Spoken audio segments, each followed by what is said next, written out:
جب یہ رسول کے دادا ہیں جناب ہاشم اور جناب عبد الشمس، یہ دونوں دادا ہیں، یہ شام میں رہتے تھے، کیونکہ شام میں اس دور میں بزنس تجارت سب کچھ شام میں تھا، شام میں مقیم تھے۔ جب عبد الشمس کے ہاں ایک غلام رہتا تھا جس کا نام امیہ تھا، عبد الشمس کا انتقال ہو گیا، امیہ نے اس کے سارے کاروبار کو سنبھال لیا۔ پتہ چلا کہ عبد الشمس کا حقیقی وطن تو مکہ ہے، اور مکہ میں اس قبیلے کو بڑی عزت کی نگاہ سے دیکھا جاتا ہے۔ یہ مکہ پہنچتا ہے، جب مکہ آتا ہے تو جناب عبد المطلب اس سے سوال کرتے یہ کون ہے؟ تو یہ کہتا ہے میں عبد الشمس کا بیٹا ہوں، میں آپ کا خاندان ہوں۔ فرماتے اسے کعبہ کے قریب لے کے جاؤ، کیونکہ ہماری نسل کا کوئی بھی ایسا فرد نہیں ہے جو کعبے کی عزت سے واقف نہ ہو۔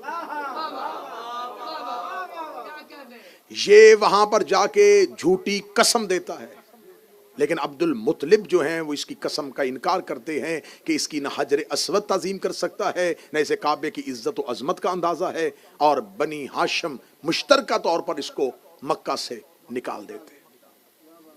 یہ ہسٹری میں اہل سنت کتابوں سے ثابت کرنے کے لیے تیار، اس کو نکالا جاتا ہے مکہ سے، یہ مکہ سے نکلتا ہے، پھر یہ دوبارہ شام آ جاتا ہے۔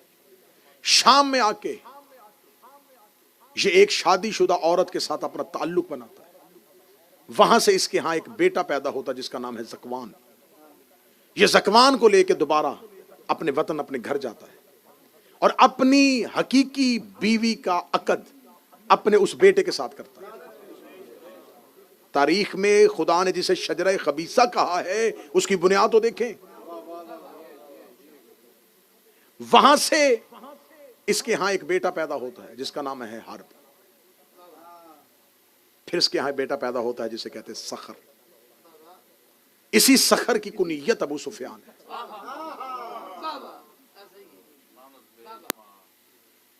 ابو سفیان کے ہاں پھر 3 بیٹے آتے ہیں، ایک حنزلہ جسے بدر میں علی نے مارا، ایک معاویہ، اور ایک یزید۔ ایک تو یزید معاویہ کا بیٹا تھا، ایک یزید معاویہ کا بھائی بھی تھا، یزید بن ابو سفیان۔ ادھر سے حرب کے ہاں ایک اور بیٹا ہے ابو سفیان کے علاوہ جس کا نام ہے آس۔